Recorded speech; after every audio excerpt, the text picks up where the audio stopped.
Hello बच्चों, let's see the question. How does the pressure exerted bye a thrust depends on area of surface on which it acts. Explain with suitable example. Now to answer this question, first we will discuss here the key concept, and here the key concept will be pressure which is given as force per unit area. तो अगर हम यहाँ पे बात करें किसी area पे अगर हम फोर्स लगाएं तो उस पर्टिकुलर पर यूनिट एरिया पे कितना फोर्स एक्सर्ट होगा उसी को हम प्रेशर का नाम देंगे.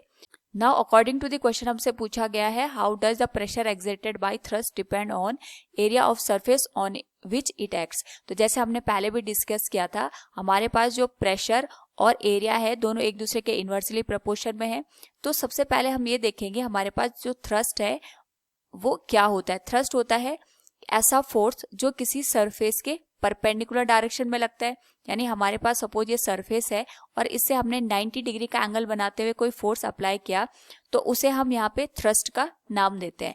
तो हमसे पूछा गया है कि जो हमारे पास सरफेस एरिया है वो किस तरीके से यहाँ पे जो थ्रस्ट प्रेशर प्रोड्यूस करता है उसके साथ रिलेट करता है. तो यहाँ पे एक एग्जाम्पल के थ्रू हम समझ सकते हैं. सपोज हमने यहाँ पे एक एग्जाम्पल लिया नेल का. ये हमारे पास वॉल है.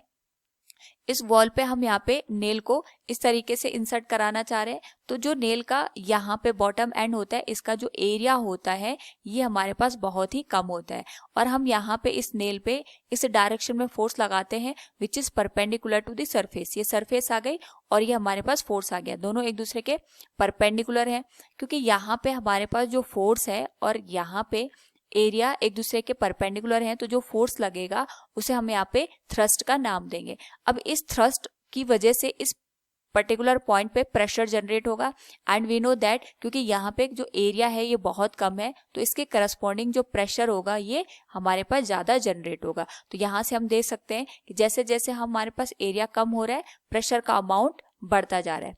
इसी तरीके से अगर हम यहाँ पे बैग के स्ट्रिप की बात करें जिनका यहाँ पे वाइड स्ट्रिप होता है तो वाइड स्ट्रिप होने की वजह से हमारे पास जो फोर्स यहाँ पे प्रेशर एक्सर्ट करेगा वो कम अमाउंट में यहाँ पे प्रेशर एक्सर्ट करेगा. तो इसके करस्पॉन्डिंग अगर हम देखें तो एरिया बढ़ाने से हमारे पास जो प्रेशर का अमाउंट है ड्यू टू द थ्रस्ट वो रिड्यूस हो गया. तो यहाँ से हम देख सकते हैं हमारे पास जो प्रेशर है और जो एरिया ऑफ सरफेस है both are inversely proportional to each other.